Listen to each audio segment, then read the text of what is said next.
एक दिन संध्या के समय सरजू नदी के तट पर तीनों भाइयों संग टहलते श्री राम से महात्मा भरत ने कहा, एक बात पूछे भैया, माता कैकेयी ने आपको वनवास दिलाने के लिए मंथरा के साथ मिलकर जो षड्यंत्र किया था, क्या वह राजद्रोह नहीं था? उनके षड्यंत्र के कारण एक और राज्य के भावी महाराजा और महारानी को 14 वर्ष का वनवास मिला, तो दूसरी ओर पिता महाराज की दुखद मृत्यु हुई। ऐसे षड्यंत्र के लिए नियमों के अनुसार मृत्यु दंड दिया जाता है, फिर आपने माता कैकेयी को दंड क्यों नहीं दिया? राम मुस्कुराते हुए बोले, जानते हो भरत, किसी कुल में एक चरित्रवान और धर्मपरायण पुत्र जन्म लेता है तो उसका जीवन उसके असंख्य पीढ़ी पितरों के अपराधों का प्रायश्चित कर देता है। जिस माँ ने तुम जैसा महात्मा को जन्म दिया हो, उसे दंड कैसे दिया जा सकता है? इतना सुनकर भरत संतुष्ट नहीं हुए। कहा, ये तो मोह है भैया, और राजा का धर्म मोह निधान दंड से मुक्त होता है। एक राजा की तरह उत्तर दीजिए कि आपने माता को दंड क्यों नहीं दिया। समझिए कि आप यह प्रश्न आपका भाई नहीं, अयोध्या का एक नागरिक कर रहा है। तब राम गंभीर हो गए। कुछ क्षण के मौन के बाद कहा,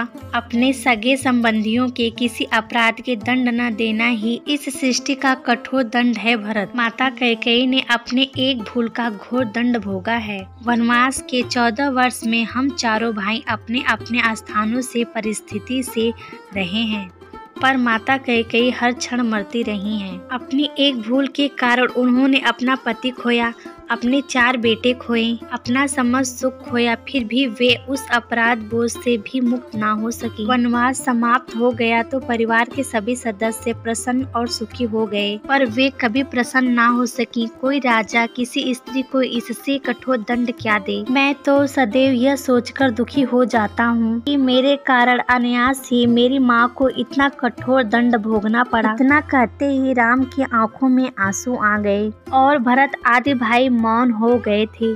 राम ने फिर कहा, और उनकी भूल को अपराध समझना ही क्यों भरत? यदि मेरा वनवास नहीं हुआ होता तो संसार भरत और लक्ष्मण जैसे भाइयों का अतुल्य प्रेम को कैसे देख पाता? मैंने तो केवल अपने माता पिता की आज्ञा का पालन मात्र किया था, पर तुम दोनों ने मेरे स्नेह में 14 वर्ष का वनवास भोगा। वनवास ना होता तो यह संसार सीखता कैसे कि भाइयों का संबंध होता कैसा है? भरत के प्रश्न मौन हो गए थे। वे अनायास ही भाई से लिपट गए। राम कोई नारा नहीं है, एक आचरण है, एक चरित्र है, एक जीवन जीने की शैली है। वीडियो पसंद आए तो प्लीज लाइक और सब्सक्राइब करें। जय श्री राम।